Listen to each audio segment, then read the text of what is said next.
我那被誉为宠妻狂魔的老公，每天都要亲手为我炖煮补汤，真幸福啊！可惜昨天半夜，我通过微型监控，亲眼看见他往汤里加了些白色粉末，他甚至对着一张陌生的遗照痴迷的低语：最后一集了，很快你们就能为一体了。我叫林婉，江城首富陆谨言的太太，在外人眼里，陆谨言爱我入骨，哪怕结婚3年无所出，他依然把我宠上天，买下半个城的玫瑰，只为博我一笑。可最近这栋价值过亿的别墅里发生了一些诡异的事。我的梳妆台上那支绝版口红总是被人用过，衣柜里的高定长裙莫名多了一丝廉价香水味。直到3天前，陆谨言从乡下带回一个楚楚可怜的远房表妹，她叫苏婉。最让我毛骨悚然的是，她的眉眼、五官，甚至端咖啡时翘小拇指的动作，都在一点点向我靠拢。今天早晨，我刚走到旋转楼梯口，就看到苏婉穿着我最喜欢的那条真丝睡裙，端着陆谨言雷打不动为我熬的补汤。看到我走下来，她没躲，反而露出了毫不掩饰的挑衅冷笑。接着，她故意手腕一松，哐当一声脆响，滚烫汤汁飞溅，明代青花瓷碗瞬间摔得粉碎。哎呀，表嫂对不起，我手滑了，表哥知道了不会心疼这碗汤吧？他语气无辜可怜，眼神却满是掩饰不住的狂妄和得意。我冷冷看着他拙劣的表演，没有作声。就在这时，大门外传来急促脚步声，陆谨言满脸紧张的大步走进来，一把拉住我的手。婉婉，有没有烫到？怎么这么不小心？他语气焦急，眉头紧锁，但我分明清清楚楚地看到，他替我擦拭裙摆时，余光死死盯在苏婉的身上。那种狂热眼神，绝对不是看一个下人，而是审视一件即将雕刻完工的完美艺术品。那一刻，我如坠冰窟，浑身冰冷。终于明白他为什么每天按时给我喝汤了，那根本不是滋补良药，而是破坏神经、侵蚀大脑的慢性毒药。他要把我变成彻底的疯子，然后让这个他亲手调教的赝品名正言顺取代我。没事，一碗汤而已，再熬一碗就是了。我装作虚弱，顺势靠近他宽阔怀里，巧妙挡住了苏婉极度发狂的视线。想取代我，真是滑天下之大稽。这群蠢货根本不知道，当初陆家资金链断裂快破产时，是我动用娘家庞大资源才把他捧上首富神坛。他真以为翅膀硬了可以卸磨杀驴了？我埋在他胸口，嘴角勾起一抹残忍冷笑，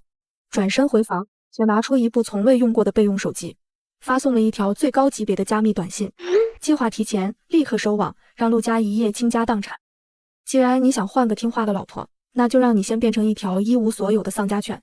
就在发送瞬间，门把手突然被人慢慢转动，咔嗒，门开了。陆谨言端着一碗新熬的黑乎乎汤药，面无表情，眼神阴沉地站在门外。门缝里透进惨白的走廊灯光，陆谨言死死盯着我，手里的汤碗还冒着令人作呕的诡异热气。婉婉，趁热把药喝了，别让我担心你的身体。他声音温柔的几乎滴出水来，眼底却翻涌着毫不掩饰的狠毒算计。我面不改色地接过那碗毒药，在他充满期待的注视下，毫不犹豫仰起头。宽大的真丝睡衣袖口巧妙遮住了动作，黑乎乎的药汁顺着我的下巴，一滴不落地尽数倒进了领口内的医用吸水海绵里。喝完了，老公，这药劲儿好大，我有点困了。我装作疲惫瘫倒在枕头上，闭上眼睛。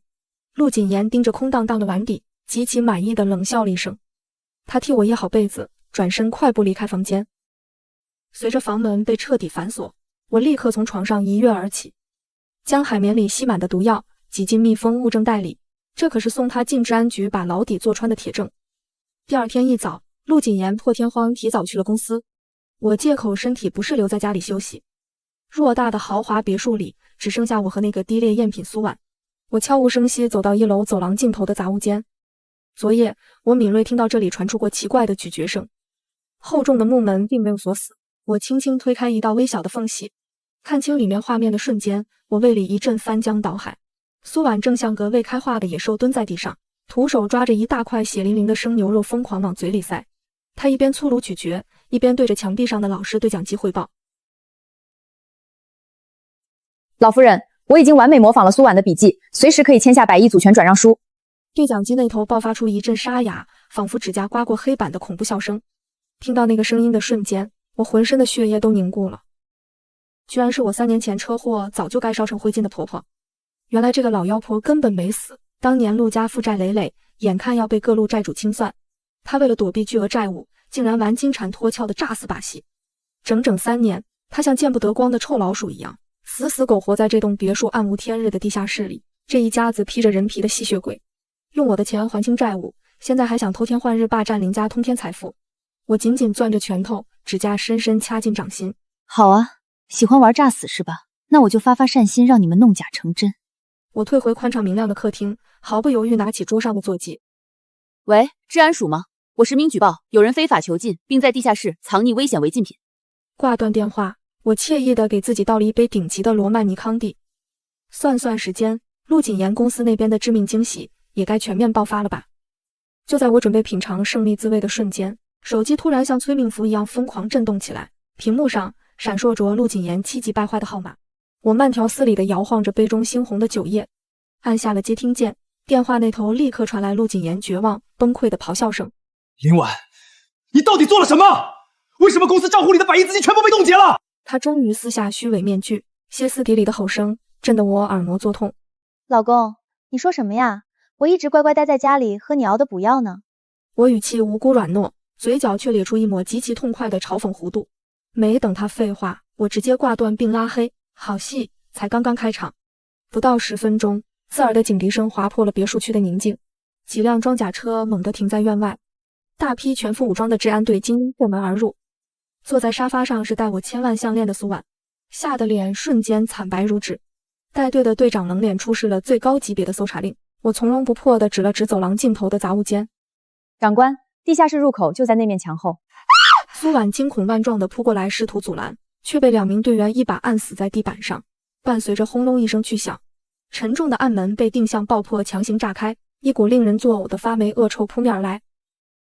那个诈死3年，曾经对我颐指气使、不可一世的恶毒婆婆，此刻像条长满恶疮的赖皮狗，被队员像拖死猪一样从阴暗地下室拖了出来。更精彩的是，队员在夹层里搜出了整整2箱白色粉末，正是陆谨言每天加在我补汤里的毒药。为了让他们干脆利落地把牢底坐穿，我昨晚派人往里掺了点绝对能判死刑的违禁品。婆婆浑身发抖，彻底瘫死在地上。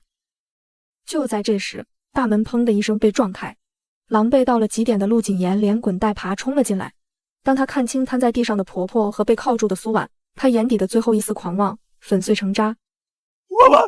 这一切都是天大的误会，我是真心爱你的。他像条丧家犬般扑来，试图抱我大腿，我果断后退，尖锐的高跟鞋狠狠踩住他手背，用力碾压，骨裂声清脆。爱我，爱到把我的器官标好价，随时移交给赝品吗？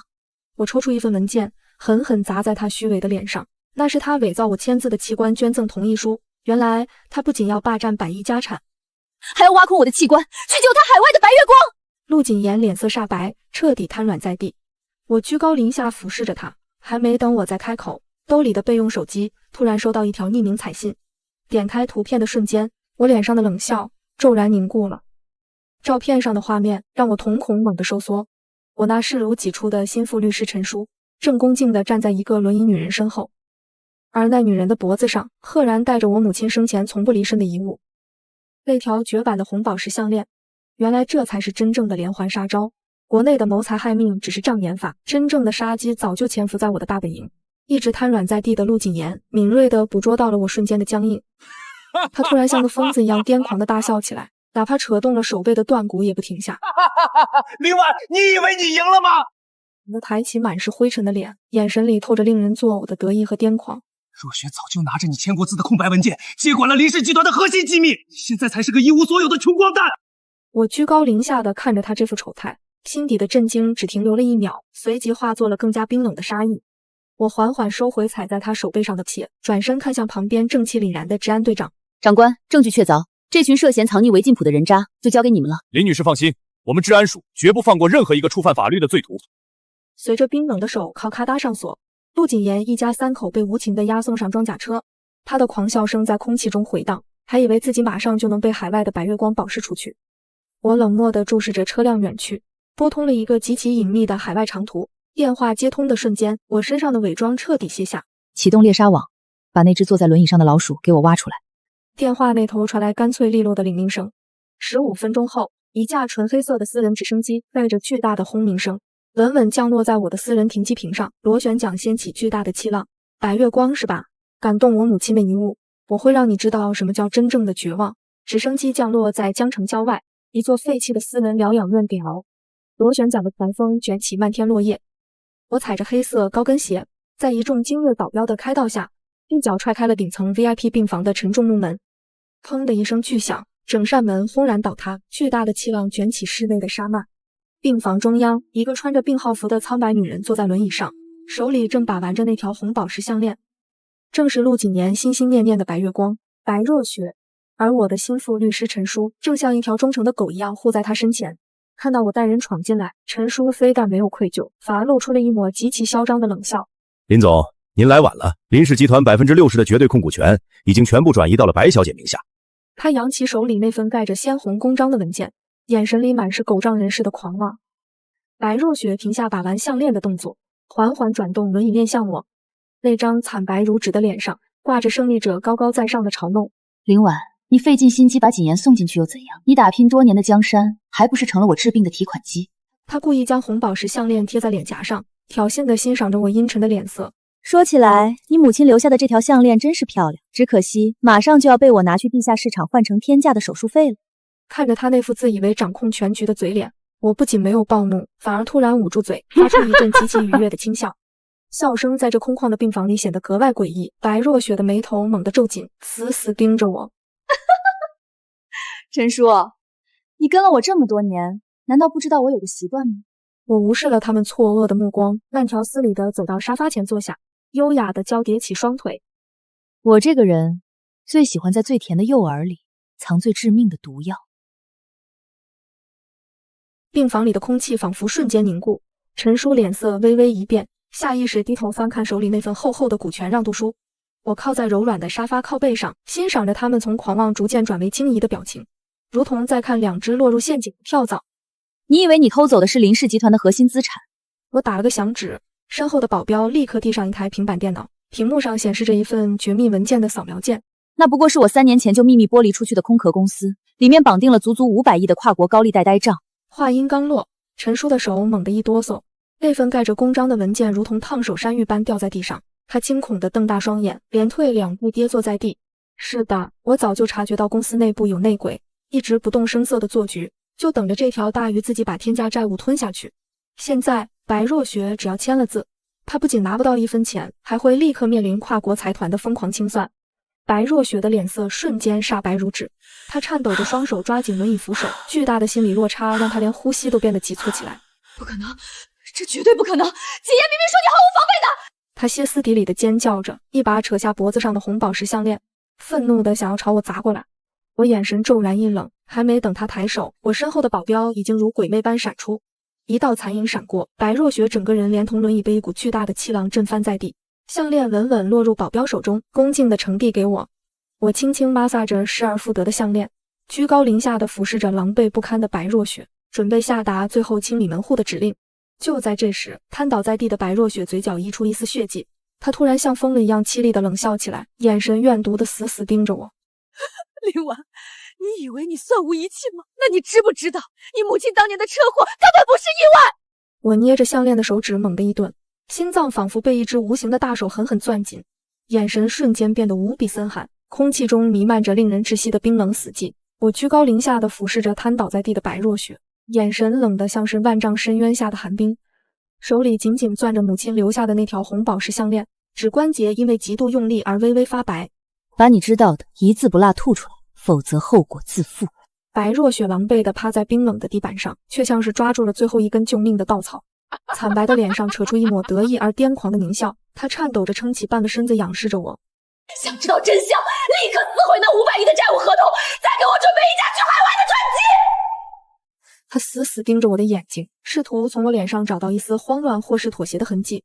旁边原本绝望瘫倒的陈叔也仿佛看到了生机，连滚带爬地凑到白若雪的身后，妄图用这个秘密作为他们活命的筹码。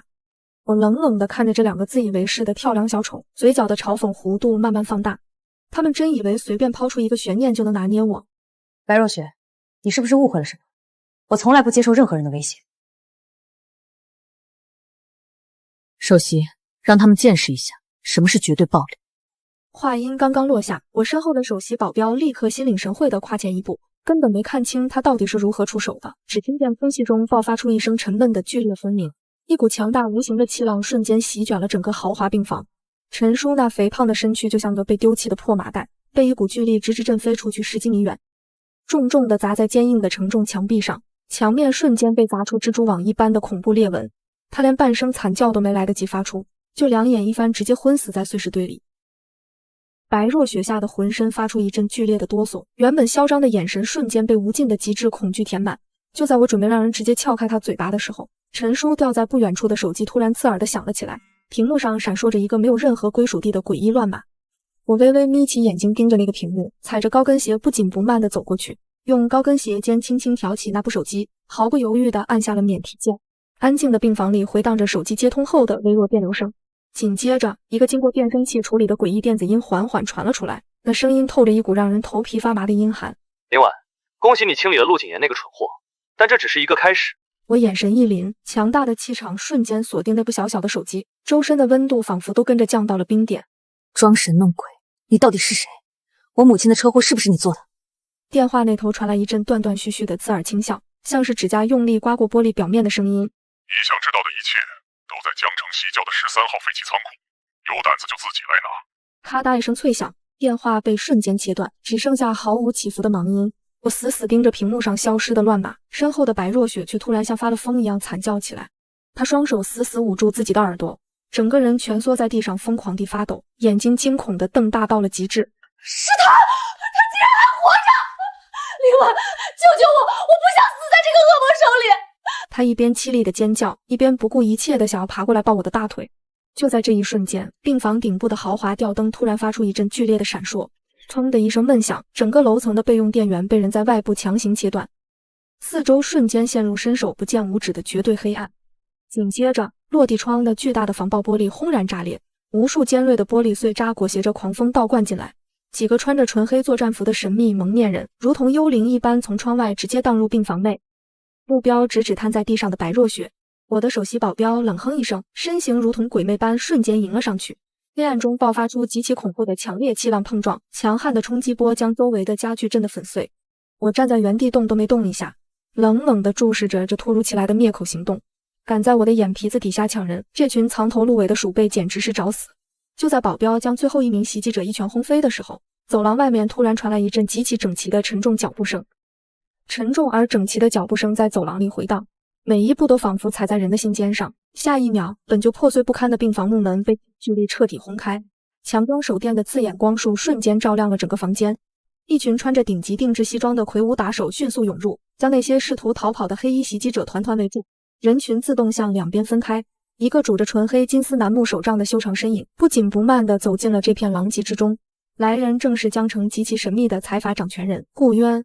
在我的地盘上搞这种见不得光的灭口手段，各位是不是太不把顾某放在眼里了？他声音低沉慵懒，只是随手轻轻一挥，他身后的手下立刻如狼似虎地扑上前，直接用强大的威压将那些袭击者尽数镇压在地。整个过程干净利落到了极点，没有丝毫拖泥带水。我站在原地拍了拍肩膀上的灰尘，眼神没有任何波动地看着这个突然出现的危险男人。在江城的商圈里，顾渊一直是个让人闻风丧胆的绝对禁忌。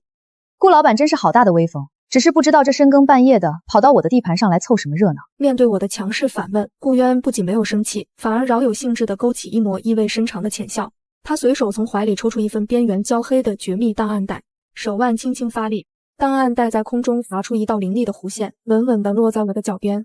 林总既然要查令堂当年的车祸真相，怎么能少了我手里这最关键的一半拼图？我微微皱起眉头，身后的保镖立刻警惕地上前捡起档案袋，确认没有任何危险机关后，才恭敬地递到我手里。我冷着脸撕开袋子的封口，里面只装了一张被火烧毁了一大半的旧照片。当我看清照片上残留的那个极其特殊的图腾标记时，我的瞳孔猛然收缩到了极致，呼吸在这一瞬间彻底停滞。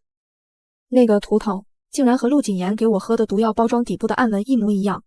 这绝对不是普通的谋财害命，而是一场针对我们林家布局了整整20年的恐怖杀局。我猛地抬起头，死死盯住顾渊，刚准备开口逼问，窗外突然传来一阵尖锐刺耳的巨大警报声。尖锐刺耳的巨大警报声划破了郊外的夜空，声音在废弃疗养院上空盘旋。落地窗外猛地亮起数十道刺眼的红色激光射线，密密麻麻地锁定了整个顶层病房。那些刚刚被顾渊手下镇压的黑衣袭击者，看到这些代表死亡的红外射线，竟然发出了极其绝望的惨叫。不，组织放弃我们了，他们要引爆整栋楼。他话音刚落，走廊尽头便传来令人头皮发麻的滴答声，是高强度定时起爆装置。对方根本不是来救白若雪的，而是要把这里的所有人连同真相一起彻底抹杀。瘫在地上的白若雪吓得眼泪鼻涕横流，浑身剧烈颤抖着，疯狂地朝着门口的方向爬去。救命！我不想死，你带我走，我把秘密全都告诉你。他卑贱地在地上蠕动着，哪里还有半点刚才高高在上的白月光姿态。顾渊拄着金丝楠木手杖站在原地，脸色终于彻底沉了下来。他带来的精锐手下迅速结成防御阵型，试图强行在这个绝境中撕开一条突围的通道。林总，看来我们都被这藏在暗处的神秘人摆了一道，今天恐怕很难全身而退了。他声音极其低沉，目光死死盯着走廊深处不断闪烁的红光。面对这即将摧毁一切的危机，我不仅没有丝毫慌乱，反而慢条斯理地整理了一下耳边的碎发，嘴角勾起一抹冰冷彻骨的嘲笑。顾老板，你真以为我会毫无准备地走进陷阱吗？我缓缓抬起右手，按下纯金腕表上的一个红色隐藏按钮。就在起爆滴答声即将归零的最后一秒，窗外的夜空中突然爆发出一阵震耳欲聋的巨大轰鸣，极其强悍的电磁干扰波瞬间覆盖了整座山头。所有的红色激光射线和电子引爆装置在同一时间瞬间彻底熄灭，四周立刻陷入死一般的寂静。我冷眼看着瘫软在地的白若雪，以及门外那些呆若木鸡的黑衣袭击者，这就是绝对的信息差带来的降维打击。想在我的眼皮底下灭口，你们也配。话音未落，走廊的尽头突然传来一阵极其诡异的轮椅滚动声，咕噜咕噜的轮椅声在死寂的走廊里格外清晰，每一下都极大的刺激着人的神经。刚刚逃过一劫的白若雪听到这个声音，双腿发软的疯狂向后瑟缩，直到后背死死贴住冰冷的墙壁。随着声音越来越近，一个全身笼罩在宽大黑袍里的身影，伴随着咕噜声缓缓从黑暗的走廊深处滑了出来。来人的脸上戴着一张诡异的惨白面具，面具上没有任何五官，只有一个和毒药瓶底一模一样的猩红图腾。你果然和你那个多管闲事的母亲一样难缠，竟然能破解我的电磁起爆阵。变声器处理过的声音无比刺耳。他停在病房门口，极其傲慢地居高临下俯视着我们这群人。顾渊冷哼一声，身后的2名顶级打手瞬间迅猛地冲了出去，试图直接拿下这个装神弄鬼的家伙。然而面具人连手指都没有抬一下，他身后的阴影里猛地窜出2个身高超过2米的恐怖巨汉，仅仅是双拳对撞产生的狂暴气浪，就将顾渊的2名打手瞬间震退了数十步，重重地砸在坚硬的门框上。不要白费力气了，今天你们谁也别想活着离开这里。他极其嚣张地大笑起来，狂妄的笑声在走廊里不断回荡。我面无表情地看着他这副自导自演的丑态，极其不屑地翻了个白眼。蠢货，你是不是对现在的局势有什么误解？我漫不经心地打了个响指，窗外瞬间亮起数百道刺眼的探照灯光束，将整个废弃疗养院照得极其明亮。几十架重型武装直升机直接悬停在半空，黑洞洞的特制声波武器发射口已经死死锁定了面具人和他的手下。这根本不是势均力敌的对决，这是我单方面布下的天罗地网。面具人的笑声戛然而止，哪怕隔着厚厚的面具，我也能感觉到他此刻的极度恐慌和难以置信。他身边的2个巨汉还没来得及做出反应，强大的次声波瞬间当场爆发，无形的强悍冲击力直接将他们庞大的身躯死死压制在地面上，连一根手指都动弹不得。我踩着高跟鞋，一步步走到面具人面前，一把扯下他脸上那张装神弄鬼的面具。看清那张脸的瞬间，我身后的白若雪发出了今天最凄厉的一声惨叫。面具之下，竟然是一张布满恐怖烧伤疤痕的脸。更让人毛骨悚然的是，他的五官轮廓竟然和我那早就死在监狱里的亲生父亲一模一样。白若雪指着那张脸，吓得双手抱头，连滚带爬的往最边缘的角落里躲。这不是真的！李小天早就死了，他不可能还活着！我死死盯着眼前这个男人，心底极其震惊，但表面上依旧维持着绝对的冷酷。林啸天当年因为挪用公款被判无期徒刑，早就在牢里病死火化了。他的骨灰还是当年我亲自去火葬场认领的。眼前这个人绝对是个以假乱真的完美赝品。我毫不犹豫地抬起脚，尖锐的高跟鞋跟狠狠踩在他的肩膀上，用力一碾，顶着我父亲的脸招摇过市，是谁给你的胆子？林婉，你以为你抓住了我就能知道真相？太晚了，13号仓库的陷阱已经开始了。他突然疯狂地咬破了藏在牙齿里的毒囊，一股黑血直接从嘴角溢出，整个人瞬间剧烈抽搐了几下，便直挺挺地倒在轮椅上，彻底断了气。他宁愿自杀也要保守那个秘密，这反而让我更加确定，那个所谓的13号仓库里，绝对藏着颠覆整个林家甚至整个江城的恐怖阴谋。顾渊走到我身边，低头看了一眼地上的尸体，眉头紧紧锁死。林总，13号仓库是当年林氏集团发家的旧址，那里早就被彻底封死了。他到底在搞什么鬼？我没有理会顾渊的疑问，直接转身大步向门外走去。去13号仓库，立刻！半小时后，我的装甲车队停在了西郊那座庞大阴森的废弃建筑前。生锈的铁门半掩着，里面透出一股极其刺鼻的福尔马林气味。我带着保镖一脚踹开沉重的大门，手电筒的光束瞬间照亮了仓库内部的景象。没有想象中的重重埋伏，也没有恐怖的杀手。巨大的仓库正中央，只摆放着一张孤零零的红木梳妆台。梳妆台的镜子上，用鲜红的颜料写着一行触目惊心的大字：林婉，欢迎回家，我的好女儿。而梳妆台前的椅子上，赫然坐着一个穿着旗袍的背影，那身段和发型竟然和我那死于车祸的母亲分毫不差。那个背影听到我们的动静，极其缓慢而僵硬地转过了头。昏暗的灯光下，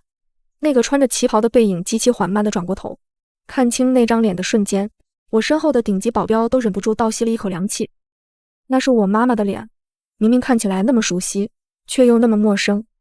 她死死地盯着我，嘴角扯出一个极其不自然，仿佛皮肉要撕裂般的诡异笑容，喉咙里发出一阵如同破风箱般的刺耳嘶哑声音，让人听了浑身的汗毛都要竖起来。婉婉，快过来，妈妈在这里等了你好久，真的好想你啊。他一边用那种毛骨悚然的语气说着，一边极其僵硬地从红木梳妆台下抽出一把闪着寒光的匕首，像个完全没有痛觉的提线木偶般朝我猛扑过来。顾渊拄着金丝楠木手杖站在一旁，眼神中闪过一丝极度的厌恶和冰冷的杀意。林总，看来这幕后黑手是个极其变态的疯子，喜欢玩这种恶心人的心理战术。我冷冷地看着这个玷污我母亲形象的劣质仿造品，眼底的冰冷杀意在这一刻瞬间攀升到了最顶点。根本不需要我开口下达指令，我的首席保镖已经如同一头狂怒的猎豹般弹射而出，没有任何花哨多余的动作，保镖直接在半空中一记凌厉到极点的鞭腿狠狠扫出，空气中当场爆发出一声刺耳到极点的气爆声。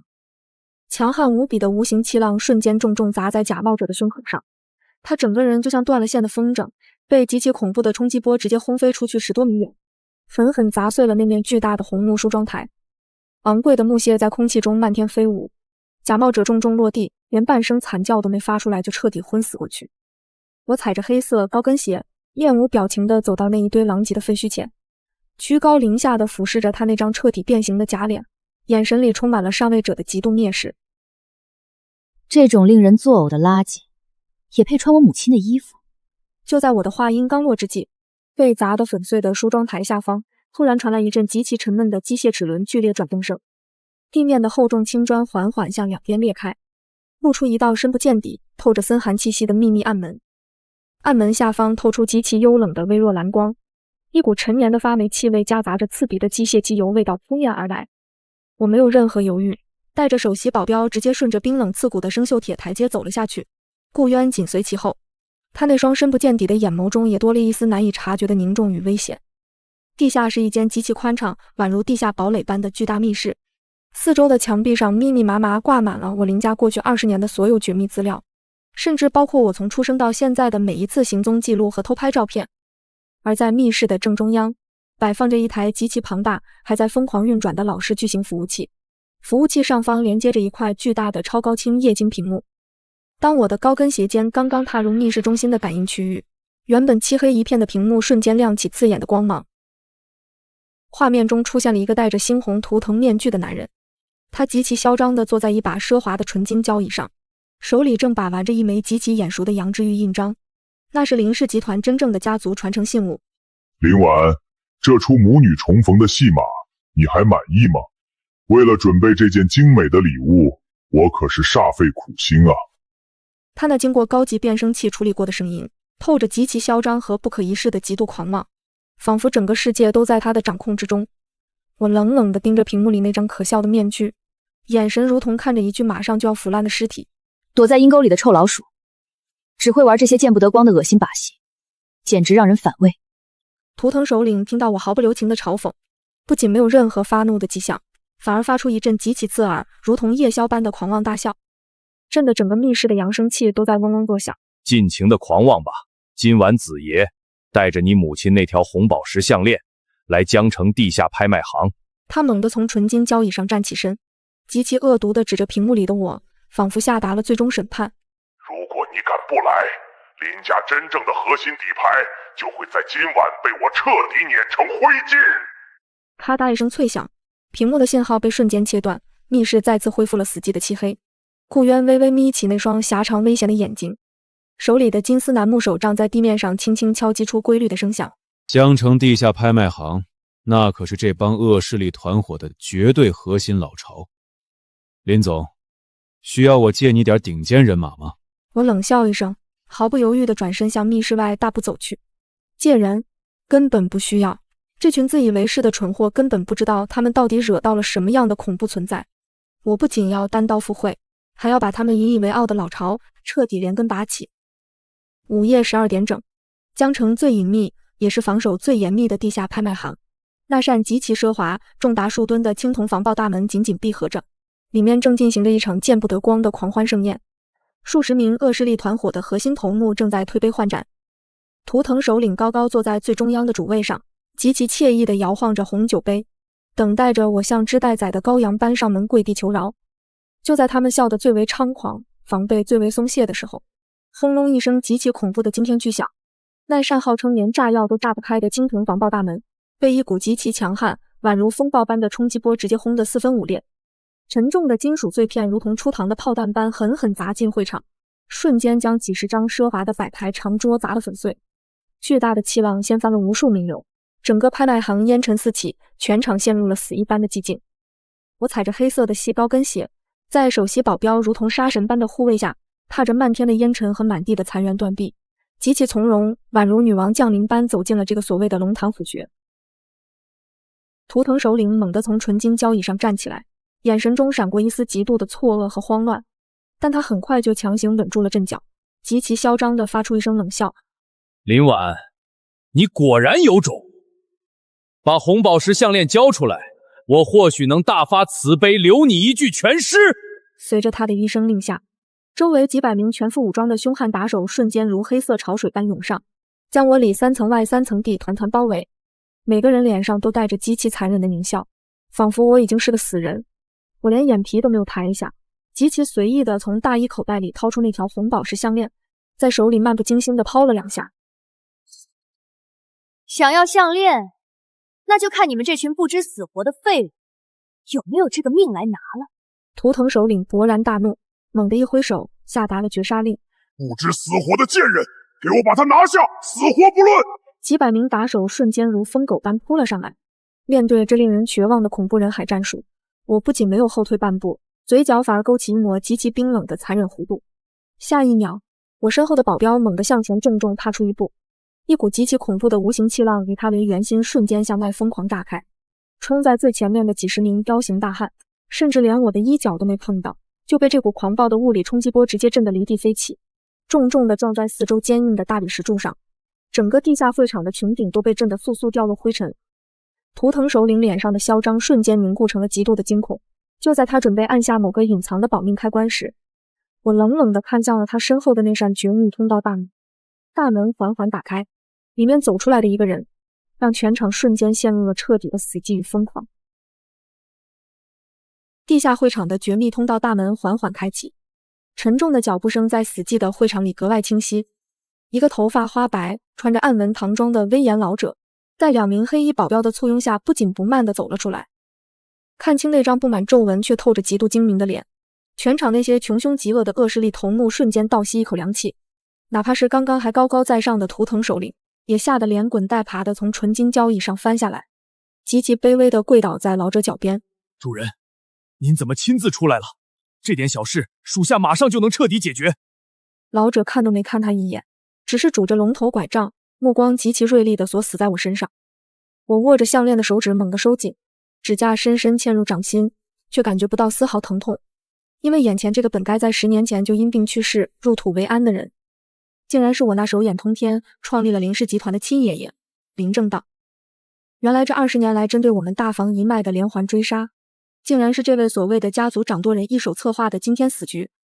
他像一只贪婪的吸血鬼，潜伏在黑暗中吸食着亲人的血肉。婉婉，整整10年没见，你这狠辣果决的行事风风，倒是越来越有我当年的风范了。他语气伪善到了极点，眼底深处却透着毒蛇一般的贪婪和令人作呕的冷酷。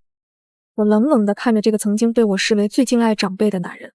心底最后一丝可笑的亲情滤镜被彻底碾碎，取而代之的是无尽的冰冷与刺骨的嘲讽。为了霸占我母亲留下的那笔隐秘财富，你连诈死装鬼这种下三滥的手段都用上，真是让人恶心到了极点。林正道脸上的伪善笑容瞬间消失得无影无踪，手里的龙头拐杖狠狠杵在坚硬的大理石地面上，强悍的力道震得周围的玻璃酒杯纷纷炸裂。放肆！没有我当年打下的江山，哪有你们大房今天的风光？把那条项链交出来，我或许还能留你一条全尸。他傲慢地扬起下巴，仿佛已经高高在上地宣判了我的死刑。我却忍不住捂住嘴，发出一阵极其愉悦的轻笑。清脆的笑声在破败的会场里不断回荡，让所有人不寒而栗。笑声在破败的地下会场里不断回荡。林正道看着我从容不迫的模样，原本傲慢的眼神里终于闪过一丝难以察觉的阴霾。死到临头还敢装神弄鬼，动手，把他的手脚全部废掉，把项链给我抢过来！随着他一声极其恶毒的咆哮，他身后的2名黑衣保镖瞬间爆发出极其恐怖的气场，他们的速度快到在空气中留下2道残影，裹挟着雷霆万钧的力量直逼我的面门而来。面对这足以让人粉身碎骨的绝杀攻击，我依旧稳稳地站在原地，连眼睛都没有眨一下。我的首席保镖冷哼一声，如同鬼魅般瞬间拦截在半空。轰隆一声震耳欲聋的惊天巨响，3股极度强悍的无形气浪在半空中狠狠相撞。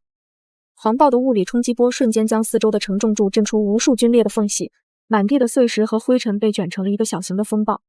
那2名不可一世的黑衣保镖连我3米之内都没能靠近，就被一股排山倒海的巨力直接震飞出去，重重地砸穿了后方的高级包厢，彻底失去战斗力。林正道脸上的肌肉猛地一抽，满眼不可置信。就在他准备呼叫外围的几百名精锐打手时，地下会场的四周突然传来一阵整齐划一的爆破声，几面坚固的墙壁被定向爆破瞬间摧。顾渊拄着金丝楠木手杖，带着上百名穿着顶级西装、气场森寒的强悍手下，如同神兵天将般封死了这里所有的逃生出口。他那双狭长危险的眸子里透着极致的冰冷。林老爷子，一把年纪了还这么大火气，不如我来陪你好好玩玩。顾渊的声音不大，却带着一股让人窒息的恐怖压迫感。全场的恶势力头目此刻已经吓得魂飞魄散，被2面包抄的林正道死死咬着牙，眼神瞬间变得如同发狂的野兽般扭曲癫狂。老东西，你的时代早就结束了，今天就是你们这群阴沟老鼠彻底覆灭的日子。林正道听完我的话，却突然极其诡异的大笑起来。他猛地扯开暗纹唐装的衣领，露出胸口绑着的一个正在疯狂倒计时的微型遥控器。疯狂倒计时的微型遥控器闪烁着致命的红光，整个地下会场的空气仿佛都在这一瞬间彻底冻结。那些刚刚还凶神恶煞的恶霸打手们，此刻吓得双腿发软，纷纷绝望地瘫倒在地。哈哈哈哈！既然你们不给我活路，那大家就一起下地狱吧！这里埋着足足10吨高烈度炸药。他像个彻底失去理智的疯子，手指死死按在引爆按钮的边缘，随时准备同归于尽。顾渊的手下瞬间拔出武器，却投鼠忌器，不敢轻举妄动。面对这足以夷平整条街的恐怖威胁，我不仅没有半点恐慌，反而慢条斯理地鼓起了掌。清脆的巴掌声在死寂的会场里显得极其突兀。10吨炸药，听起来确实很吓人。只可惜，你引以为傲的底牌，早就成了一堆没用的废体。我优雅地从大衣里掏出一部军工级平板电脑，直接将屏幕画面投射到会场中央的巨大液晶屏上。画面中，那些隐藏在地下室承重墙里的爆炸装置，连同控制中枢的主板，早就被人悄无声息地彻底拆毁。而在炸药堆旁边站着的人，正是治安署的拆弹精英。林正道脸上的癫狂笑容瞬间彻底僵死，他难以置信地死盯着屏幕，疯狂地按压手里的遥控器。不可能，这绝对不可能！我的防御系统是完美无懈的！他绝望的嘶吼声透着极致的崩溃。我居高临下地看着他，眼神中满是上位者的悲悯与嘲讽。蠢货，你真以为我单刀赴盾是来送死的？从你现身的那一刻起，江城治安署的天罗地网就已经收网了。话音刚落，外面已经传来了震耳欲聋的警笛声。林正道知道大势去矣，眼神突然变得极其怨怼。他猛地转身，一掌拍在身后的纯金交椅机关上，地板瞬间裂开一道深不见底的漆黑深渊，他整个人直接坠入那条秘密逃生滑道中。我毫不犹豫地给顾渊使了个眼色，和顾渊一起迅速顺着滑道追了下去。滑道尽头是一座极其庞大、透着诡异绿光的地下宫殿，而宫殿的最中央竟然摆放着上百个泡满福尔马林的巨型玻璃培养皿。当我看清培养皿里装着的东西时，一股无法形容的毛骨悚然瞬间直冲天灵盖。幽冷的暗绿色微光在庞大的地下宫殿里不断闪烁，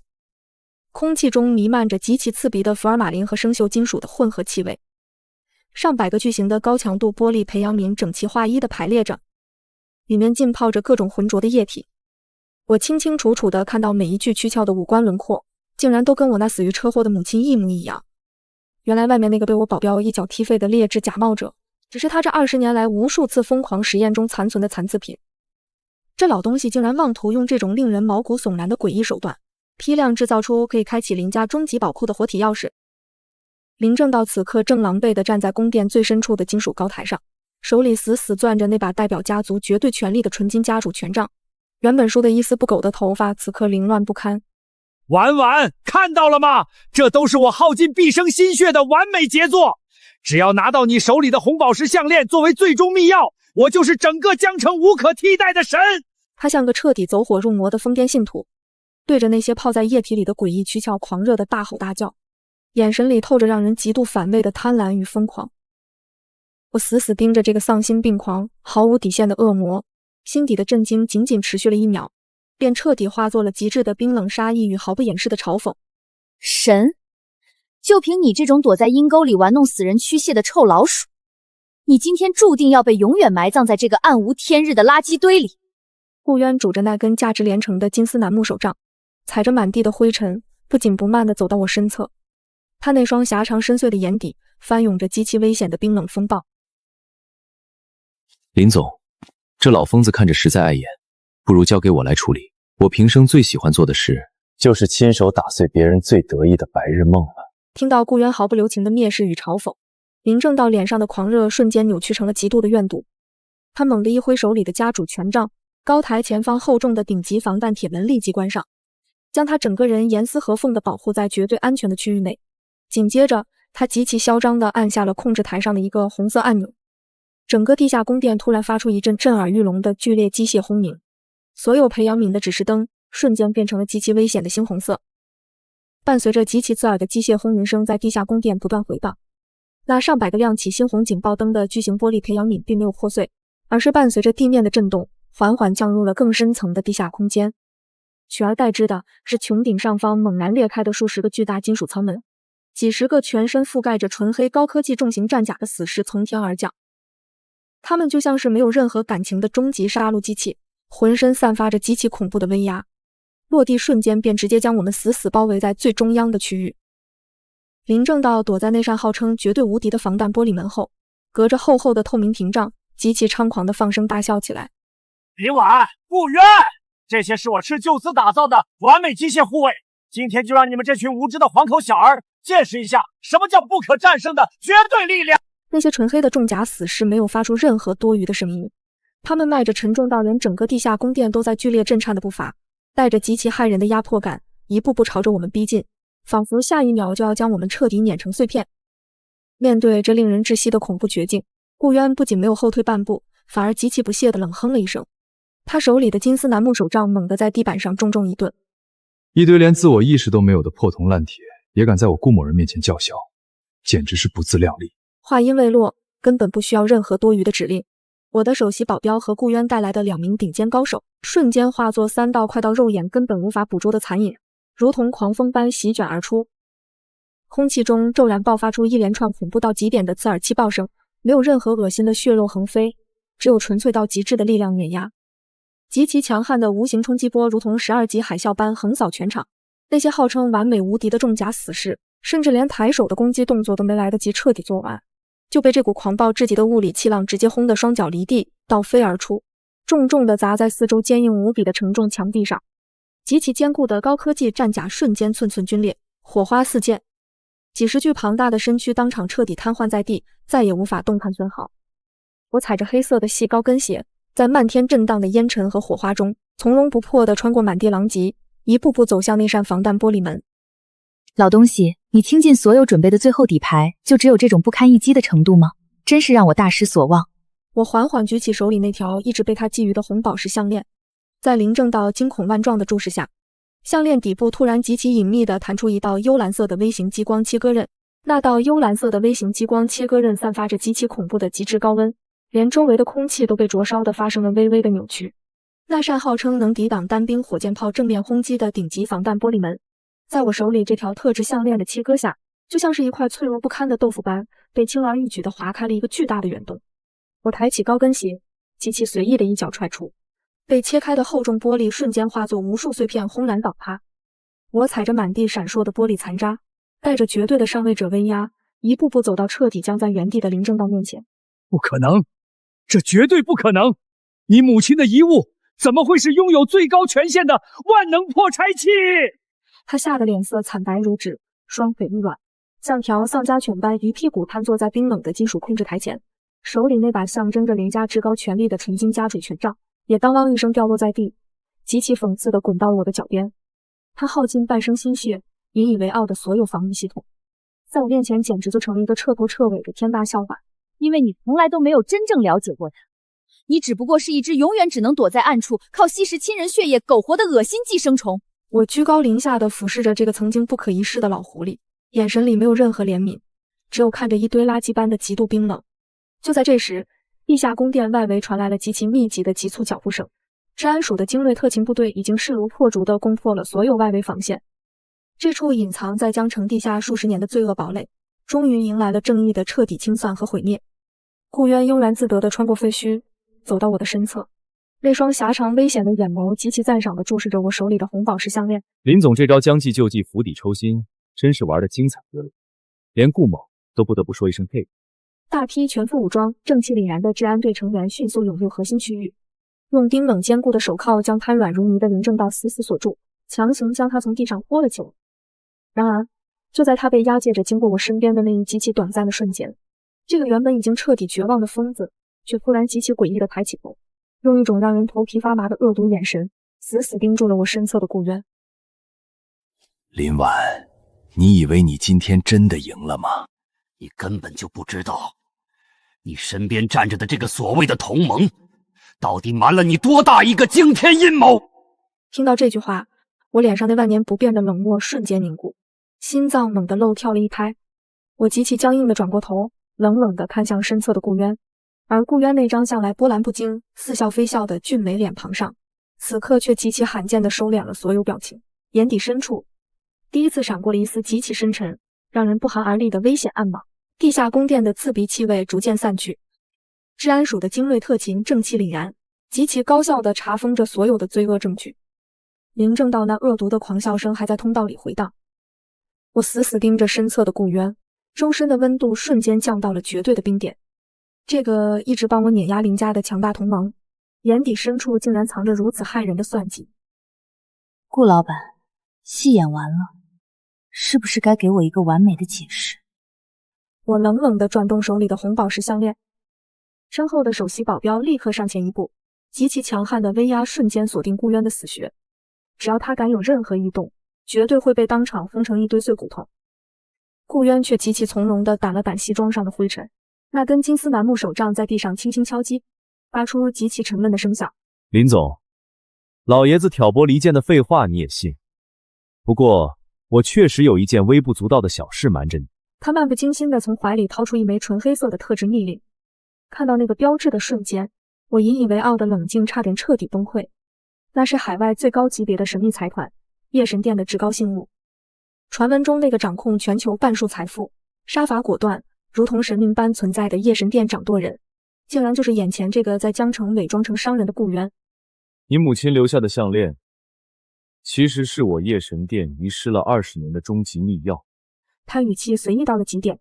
仿佛我手里捏着的不是林家的命脉，而是一件随手可以丢弃的垃圾。我冷笑一声，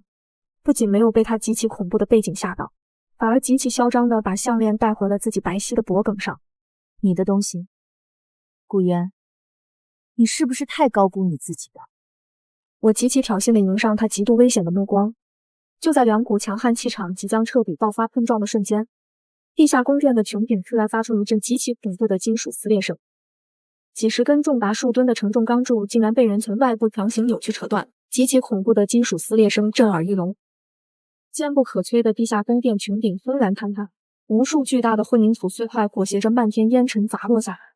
极其强悍的物理冲击波瞬间席卷了整个空间。顾渊手里的金丝楠木手杖猛地飞出，一道极其凌厉的无形气浪直接将砸向我们的巨石震成了齑粉。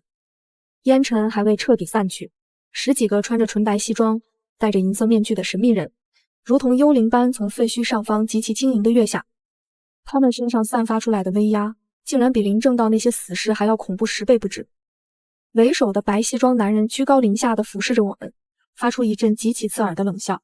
顾渊，你为了这条项链在江城潜伏了整整3年，最后还不是要乖乖落我们白夜财团的手里？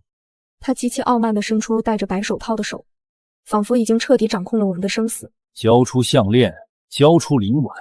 我留你一个全尸。白夜财团，那可是连夜神殿都极其忌惮的绝对死敌。顾渊狭长深邃的眸子里闪过一丝极其骇人的杀意，他连半句废话都没有，整个人瞬间化作一道极其恐怖的黑色残影，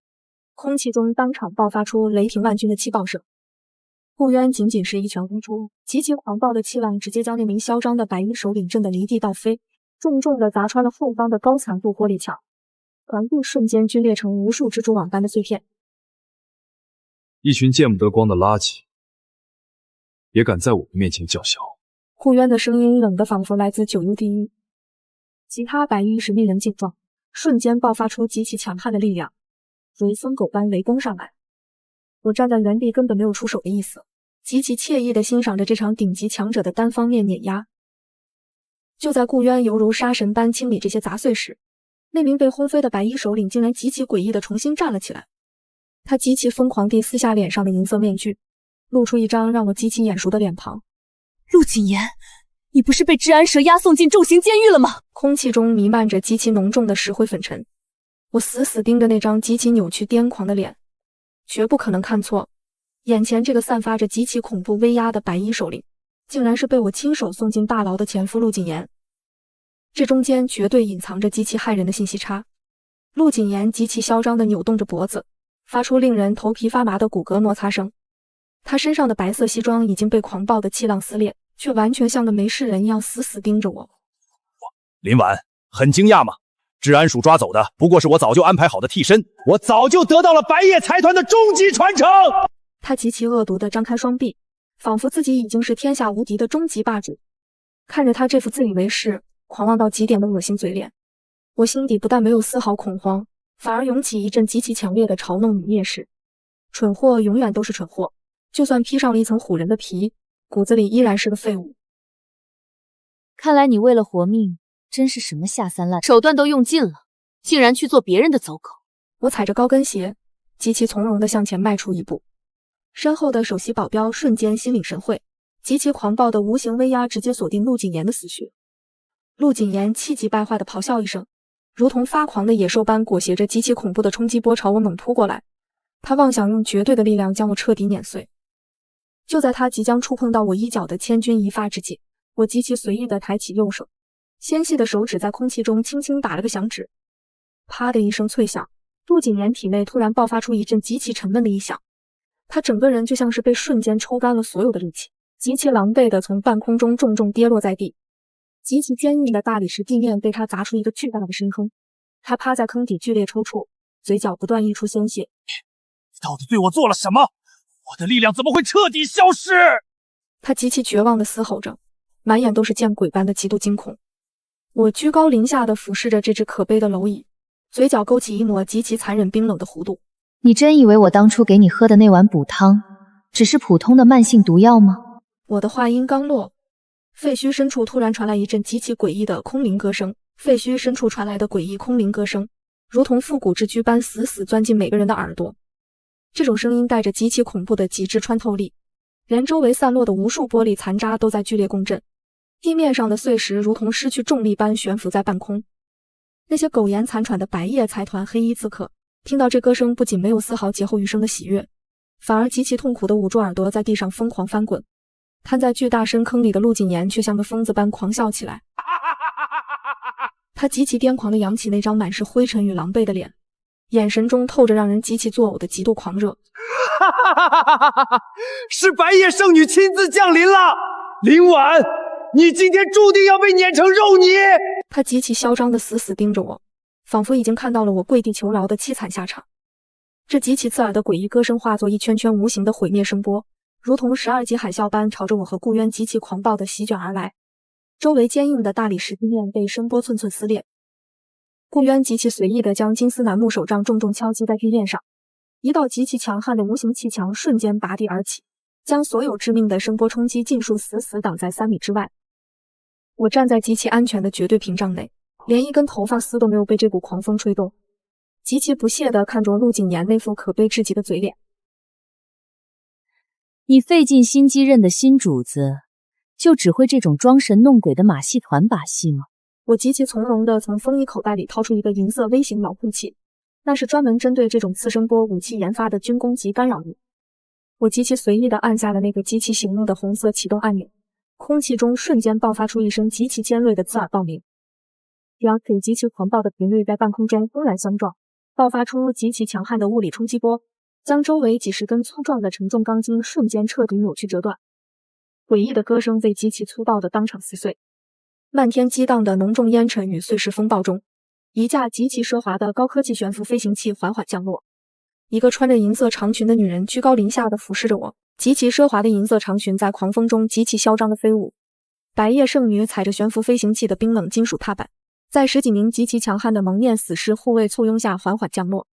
她脸上戴着半张极其精致的银色镂空面具，露出的那双眼睛里充满了极其贪婪的无尽欲念，极其死死地盯着我脖子上那条闪耀的红宝石项链。林婉，乖乖交出夜神殿的终极秘钥，我可以破例大发慈悲，留你一具全尸。他极其傲慢地下达了高高在上的最后通牒，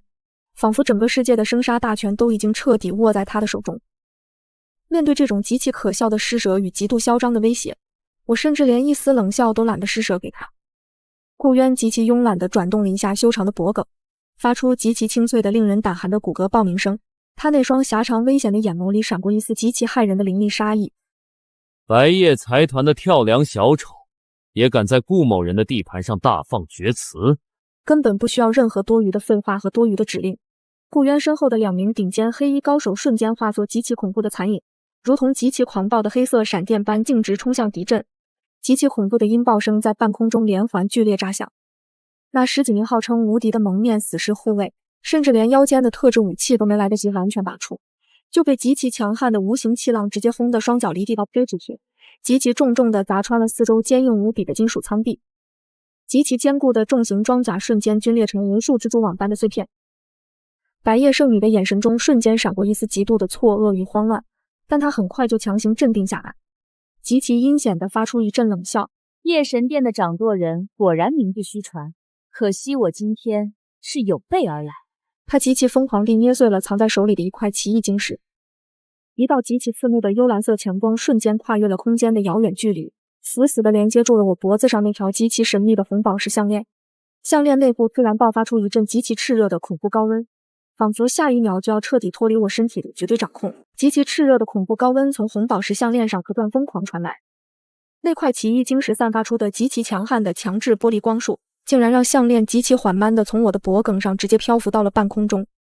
深坑里一直瘫痪如泥的陆谨言看到这不可思议的一幕，极其艰难地撑起半个残破的身子，满脸都是扭曲的狂喜。哈哈哈哈！林婉，你彻底完了！白夜圣女的剥夺大阵根本无人能解，密钥终于归我们了！他极其癫狂地扯着嗓子嘶吼着，仿佛已经提前庆祝绝地反击的胜利。白夜圣女极其贪婪地伸出那只戴着纯白手套的手，一把将漂浮在半空中的红宝石项链极其死死抓在手心。她极其享受地闭上眼睛，妄图彻底吸收这件顶级信物中蕴藏的无尽恐怖能量。这股足以掌控整个世界经济命脉的终极力量，终于彻底属于我了。可是他极其猖狂的笑声甚至都还没来得及彻底落下，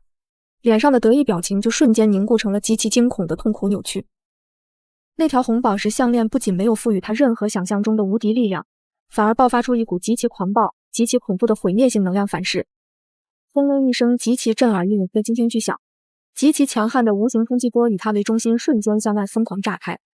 白夜圣女整个人被这股恐怖的排斥力量直接轰飞出几十米远，极其狼狈的狠狠砸在一根巨大的承重金属钢柱上，极其昂贵的银色长裙瞬间寸寸碎裂，化作满地废布。他嘴角不可控制地溢出一丝血迹，连在地上爬都爬不起来。那条项链如同有极高灵性一般，极其优雅地在空中划出一道弧线，飞回了我的掌心。我踩着黑色高跟鞋，极其从容地走到坑洞边缘的陆谨言面前，极其随意的一脚狠狠踩在他那张极其嚣张的脸上，用力碾压。没有我林家真正的正统核心血脉，强行触碰这把终极秘钥，只会沦为被瞬间吸干的废人。陆谨言极其绝望地瞪大双眼，终于彻底明白自己从头到尾都只是个极其可笑的炮灰小丑。就在我准备将这群无可救药的垃圾彻底清理干净的时候，崩塌的地下宫殿上方突然传来一阵极其恐怖的剧烈震动，整个江城的夜空瞬间被一道极其庞大的全息投影彻底死死笼罩。一个足以撼动整个城市的恐怖声音极其突兀的从天而降，极其庞大的全息投影将整个江城的夜空彻底照亮。一张戴着纯金面具的巨大脸庞俯视着废墟中的我们，那股极其恐怖的压迫感让周围的空气都仿佛彻底凝固。白夜圣女看到这个投影，不顾重伤疯狂地跪在地上磕头。深坑里的陆谨言更是像见到了救世主一样癫狂大笑。林婉、顾渊，立刻交出夜神殿密钥，否则江城所有的金融中枢将在3分钟内被我彻底摧毁。他那经过放大的狂妄声音如同滚滚惊雷，震得地面上的碎石都在剧烈跳动。面对这足以颠覆整个城市的恐怖威胁，我冷冷地仰起头，眼神里没有丝毫畏惧。就在这时，顾渊极其从容地上前一步，金丝楠木手杖在地面上重重一顿，震散了周围的灰尘。老怪物，你当年暗算上一代店主，也就是林婉的母亲，今天就是你血债血偿的时候。听到这句话，我浑身的血液瞬间沸腾到了极点。原来我母亲当年不仅是林氏的千金，更是海外夜神殿那至高无上的上一代掌舵人，而眼前这个装神弄鬼的白夜首领，就是当年背叛神殿制造那场惨烈车祸的终极幕后黑手。难怪那条红宝石项链只有我的血脉才能彻底激活。我死死攥紧手里的项链，眼底爆发出极其骇人的杀意。原来这才是全部的真相，那你就更该下地狱了！我毫不犹豫地按下项链底部的隐藏机关，一股极其强悍的幽蓝色数据洪流瞬间冲天而起，直接刺入半空中那道极其嚣张的全息投影。极其恐怖的反追踪代码如同狂暴的龙卷风，顺着投影的信号源极其疯狂地逆向入侵。白夜首领的声音瞬间变得极其惊恐和扭曲。你干了什么？我的核心防御系统怎么会崩溃？投影在夜空中剧烈闪烁了几下，轰然碎裂成漫天光斑。我看着军工级平板电脑上瞬间锁定的真实物理坐标，极其冷酷地勾起一抹残忍的弧骨。绝杀的时刻到了，顺着红宝石项链锁定的绝密坐标，我和顾渊乘坐的重型武装直升机如同漆黑的利剑般切破江城外海的夜风，稳稳降落在一艘极其庞大的海上移动堡垒甲板上。几十名白夜财团的顶级重甲护卫如临大敌般涌出，我连看都懒得看这群炮灰一眼。首席保镖和顾渊的手下瞬间化作极其恐怖的残影，狂暴的物理气浪在甲板上接连剧烈炸响。那些不可一世的重甲护卫连惨叫都没发出，就被极其强悍的冲击波直接轰飞进冰冷的海水里。我踩着黑色高跟鞋，一脚踹开顶停指挥室的防爆大门，沉重的金属门板轰然倒塌，砸出漫天烟尘。那个不可一世的白夜首领此刻正跌坐在控制台前，脸上那张纯金面具已经掉落在地，露出一张布满恐惧和绝望的老脸。你们怎么可能在这么短的时间内攻破我的绝对防御？他歇斯底里地嘶吼着，双手疯狂敲击着键盘，妄想启动这座堡垒的最终自毁程序。我极其随意地将红宝石项链按在主控台的识别区，整个指挥室的屏幕瞬间变成代表最高权限的幽蓝色，